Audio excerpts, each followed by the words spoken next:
अस्सलाम वालेकुम। कहा जा रहा है कि अमेरिका में लगी आग से मुसलमान बहुत खुश है।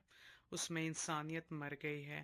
प्रकृति के कारण लोगों को नुकसान देखकर उसे खुशी हो रही है, ऐसा लोग कह रहे हैं। मैं ये कहना चाहता हूँ, क्यों ना हो खुश।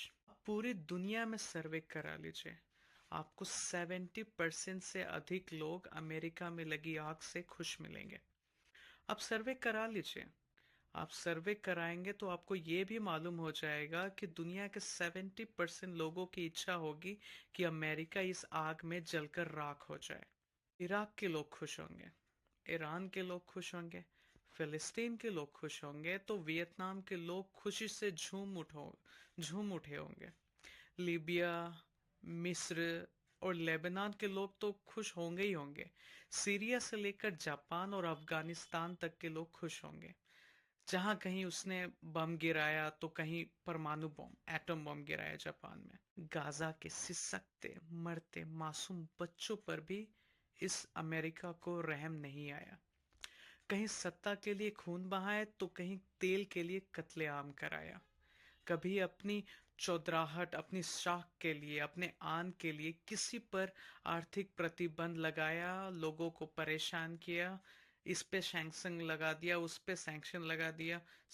पूरा दुनिया का सरदारी लग रहा है कि इसी को मिला हुआ था।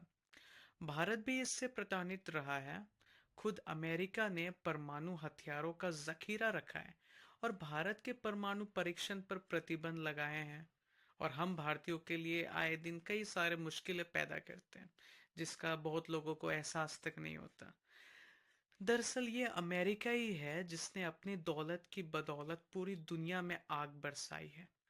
खाए पिए अघाए अमेरिका पूरी दुनिया में अमेरिका द्वारा बरसाते आग पर खुश होते हैं। तो आज हम अमेरिका में फैली आग पर क्यों खुश ना हो, जबकि ये सिर्फ कुदरती कहर है।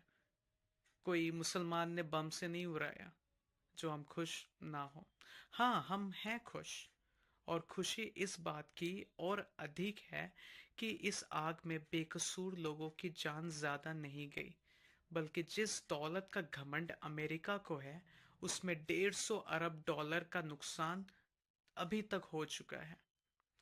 प्रॉपर्टीज एक्सपर्ट्स के अनुसार आग के कारण लॉस एंजलिस और रिवरसाइड मेट्रो एरिया में तकरीबन 4,56,000 से अधिक मकान जलकर राख हो गए हैं, जिन्हें बनाने में करीब 300 बिलियन डॉलर्स का खर्च हो सकता है।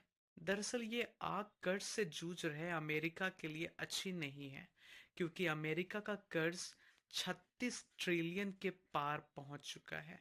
36 ट्रिलियन डॉलर्स के पार पहुंच चुका है, जो इसकी जीडीपी का करीब 125% है।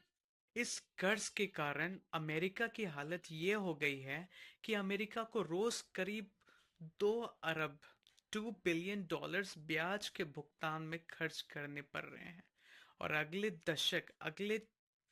10 सालों में इस देश का कर्ज 54 ट्रिलियन डॉलर पहुंचने का एक एस्टिमेट, अनुमान लगाया है एक्सपर्ट्स ने। अमेरिका में लगी ये आग उसके कर्जे की आग में घी डाल रहा है।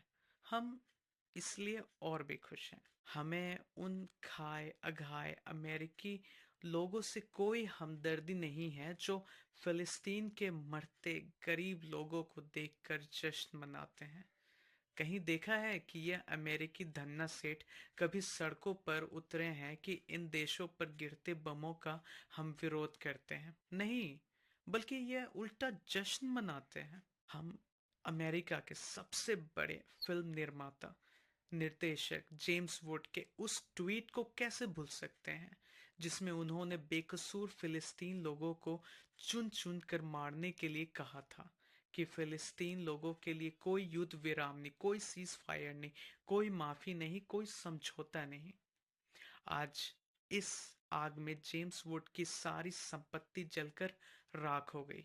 उसे सीएनएन चैनल पर रोते बिलखते देखकर कहीं ना कहीं सुकून मिला मुझे। दरअसल जेम्स वुड की सारे अमेरिकन्स की सोच का प्रतिनिधित्व करते हैं, रिप्रेजेंट करते हैं। उसने ट्वीट कर दिया, बाकी दिल में रखते हैं। यह अमेरिकन्स पूरी दुनिया में कत्लेआम के जिम्मेदार अपने राष्ट्रपतियों को पुनः चुनकर बिठाते हैं और उनको और उनके द्वारा किए कत्लेआम को प्रमाणित करते हैं। जॉर्ज बुश को चुना, दोनों बाप बेटों को चुना, बिल क्लिंटन को चुना, ओबामा को चुना, इसलिए उनकी आर्थिक बर्बादी पर हाँ, खुशी है। लॉस एंजलिस काउंटी के शेरिफ रॉबर्ट लूना ने कहा कि ऐसा लगता है कि वहां बम गिराया गया था। मतलब ऐसा खौफनाक मंजर हुआ होगा। जो अमेरिकी सारी दुनिया पर बम गिराता फिरता हो, उसे बम का एहसास होना कहीं ना कहीं एक सुखद फील होता है। कोई गरीब अमेरिकन का नुकसान होता तो जरूर दुख होता, मगर जेम्स वुड जैसों की बर्बादी पर क्यों दुखी हो? अमेरिका दुनिया का रावण है, रावण। उसकी बर्बादी पर खुशी होगी ही। भाड़ में जाइए रावण, उसी आग में जल कर मरे जिससे दुनिया में सुकून हो। बस। अस्सलाम वालेकुम।